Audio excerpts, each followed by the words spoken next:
บทเรียนมื้อนี้อาจารย์สิมาสาธิตว่าเรื่องการเอาไฟล์ KML นั่นก็คือไฟล์ที่สร้างอยู่ใน Google Earth ไปขึ้นไปแสดงอยู่ ArcMap เนาะเราจะเริ่มจากการสร้างไฟล์เส้นหรือว่าไฟล์จุดหรือว่าไฟล์พื้นที่อยู่ใน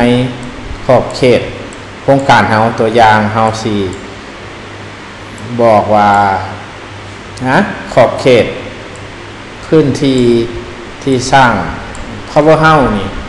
มันเนื้อที่หลายปานใดเนาะเราจะขีดขอบเขตสร้างไฟล์อยู่ใน Google Earth นี้แล้วเราจะเซฟเป็น KML ไว้แล้วจะ convert เนาะหรือว่าเปลี่ยนไฟล์ KML นี้ไปเป็นเซฟไฟล์เราเบิ่งนำกันเนาะอยู่ใน Google Earth นี้มันสามารถสร้างข้อมูลที่เป็นจุดได้เนาะเช่นว่าเห็นบ่ Place Mark นี้แม่นข้อมูลที่เป็นจุดเนาะเฮาไปติ๊กใส่มาร์เกอร์เนาะหรือว่าจุดเข็มจ้ำนี่เนาะเฮาจะเปลี่ยนเครื่องหมายก็ได้อยากใช้เครื่องหมายแบบใดเอาเข็มมุดปักบ่หรือว่าสิเอาจุดดาวบ่หรือว่าจุดสี่เหลี่ยมตัวอย่างว่าอาจารย์สิเอาจุดเครื่องหมายแบบนี้เบิ่งเนาะโอ้เครื่องหมายแบบนี้อาจจะบ่คือห้ามมาอย่างนี้เนาะเอาจุดนี้ซะจุดรูปดอกจันนี้แล้วเฮาก็เลื่อนไปบอนใดที่เฮาหมายไว้เนาะตัวอย่างว่าอยู่ในนี้เฮาสิหมายบอนก่อสร้างเฮือนจักรตัวอย่างว่ามันแม่น Power House เนาะเฮาได้เครื่องหมายแล้วตามใจแล้วเฮาก็สามารถเปลี่ยนชื่อได้ตัวอย่างว่านี่แม่น Power House เนาะพลันมากกว่าห้องทั้งเฮาทั้งพลันเนาะ Power House ตัวอย่างเนาะเงินจักรปั่นไฟเฮาก็โอเคถือว่ามันจะมาแล้วเนาะอันนี้มันเป็นไฟล์จุด Power House แม่นบ่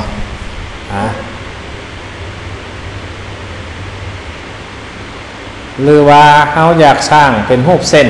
เห็นบ่อันนี้ก็แม่นเส้นตัวอย่างว่าอันนี้แม่นหนทางเนาะเฮาสิว่าใส่ชื่อเนาะ Road to Power House หนทางเข้าไปหา Power House นะอาจารย์จะตัวอย่างเนาะโอเคเห็นบ่แต่ว่าเวลาเฮาสิแต้มเฮาต้องเข้ามา property นี้เพื่อว่าอยากจะแต้มใช้เครื่องหมายเฮาจะแต้มเส้นเนาะตัวอย่างว่าทางเริ่มจากนี้เข้ามาหา Power House ว่าเฮาจะแต้มเนาะอันแล้วเฮาก็ดับเบิลคลิกเนาะนอกจากนี้เฮายังสามารถเปลี่ยนเส้นเห็นบ่สีเส้นหนทางตัวอย่างทางแดงสีนี้เนาะทางสีส้มโอเคอยากให้เส้นมันง่ายขึ้นก็เพิ่มเลขนี้ขึ้นโอเคเห็นบ่เส้นมันก็จะเพิ่มขึ้นเนาะเฮาได้2ไฟล์เห็นบ่อันนึงไฟล์ Power House อันนึงไฟล์หนทางหรือเฮาจะสามารถแต้มพื้นที่ก็ได้เนาะอันนี้เอาสิว่าขอบเขตเนาะ Power House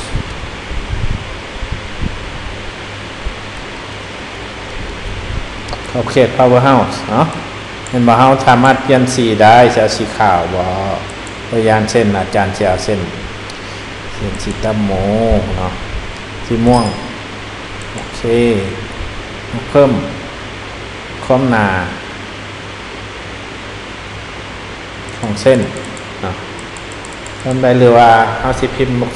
ซื้อแล้วก็ได้เนาะตัวอย่างว่า3อันนี้มัน4พื้นที่หั่นนะทั้งเอาสิเอา4อย่างเนาะแต่ว่าอันนี้เฮาสามารถเติมทีหลังก็ได้เนาะโอเคแล้วก็เฮามาเริ่มแต้มบัดนี้เนาะแต่ว่าแต้มหันเ เฮากลับมา property ที่จริงแต้มจะต้องแต้มในกรณีเนาะถ้าโอเคถือว่ามันเป็นไฟล์ไปเฮาบ่ได้แต้มเพิ่นบอกเฮาจะสังเกตว่ามันมีเครื่องหมายแต้มเนาะจ้ะแต้มคือการอันนี้แต้มลักษณะโพลีกอนมันจะเป็นเฮาค่อยๆแต้มขอบเขตเนื้อที่มันให้มันได้ขอบเขตเนื้อที่ที่ก่อสร้างเนาะ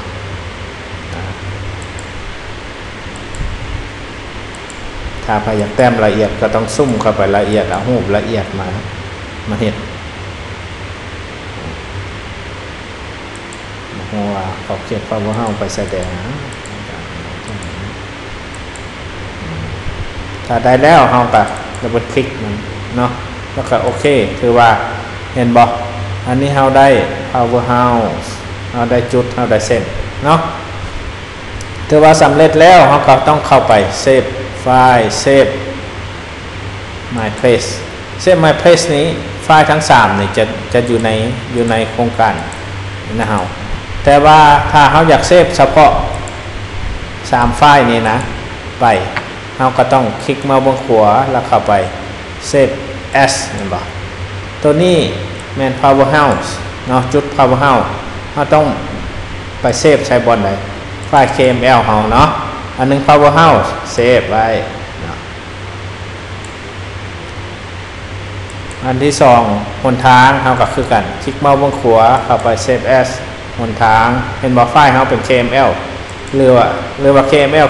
KMZ ก็ได้เนาะก็ฟอร์แมตมันเนาะเซฟsave power house area พื้นที่เนาะก็ไปเซฟคือกันเห็นบ่เราจะได้3ไฟล์นี้เซฟเป็น KML ไว้ไปเบิ่งอยู่ไฟล์ข้อมูลเฮาเนาะซึ่งว่ามีขอโทษ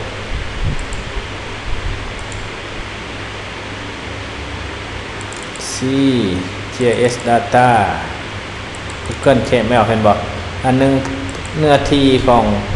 ขอบเขต power house จุดของ power house เนาะหนทางเข้าไปเห็นบ่3ไฟล์นี้เราจะเปลี่ยนให้มาเป็นเซฟไฟล์เนาะหลังจากเรามี KMZ หรือ KML ไฟล์แล้วเราก็เข้าไปเปิด ArcMap ไปเนาะเปิด ArcMap แล้วก็หาเครื่องมือมันคือบนเดียวนี่แหละเครื่องมือเรา conversion tool อยู่ในนี้เนาะบาดนี้เราจะเปลี่ยนจากฟอร์ม KML เหมือนบอกของเขามาหาเลเยอร์เนาะอันนี้เขาก็ไปดับเบิลคลิกใส่ไฟล์แล้วกรณีเขาบอกได้เปิดเลเยอร์อยู่ในนี้เขาก็ต้องได้ไปหาบอนไฟล์ KML เขาอยู่ใส่ KML หรือ KMZ เนาะจับเข้าไปนี้เราจะเริ่มเปลี่ยนไฟล์ power house ก่อนเนาะเห็นป่ะแล้วบอลที่จะไปเซฟเนาะเฮาก็ไปเปลี่ยนคือกันเปลี่ยนอยู่บนเซฟไฟล์นี่เนาะไปใส่บอล GIS data เซฟไฟล์เนาะเอาไปใส่ชื่อ power house คือกันหลังจากนั้นเฮาก็โอเค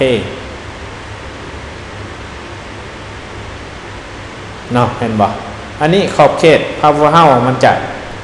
กลับมาแสดงอยู่ในพื้นที่ข้อมูล ArcMap เนาะจากนั้นเราสิเปลี่ยนจุดคือกันเห็นบ่เปลี่ยนจุด power house เนาะอย่าสุดลืมทุกเทื่อต้องให้ฮู้ว่าเฮาเซฟไฟล์ไว้อยู่ไสเนาะขอโทษเราต้องเซฟไฟล์อยู่เซฟไฟล์เนาะโอเคเห็นบ่ชื่อมันใส่ให้เราเรียบร้อยจุดเนาะจุดมันจะมาเส้นหนทางเปลี่ยนด้วยกัน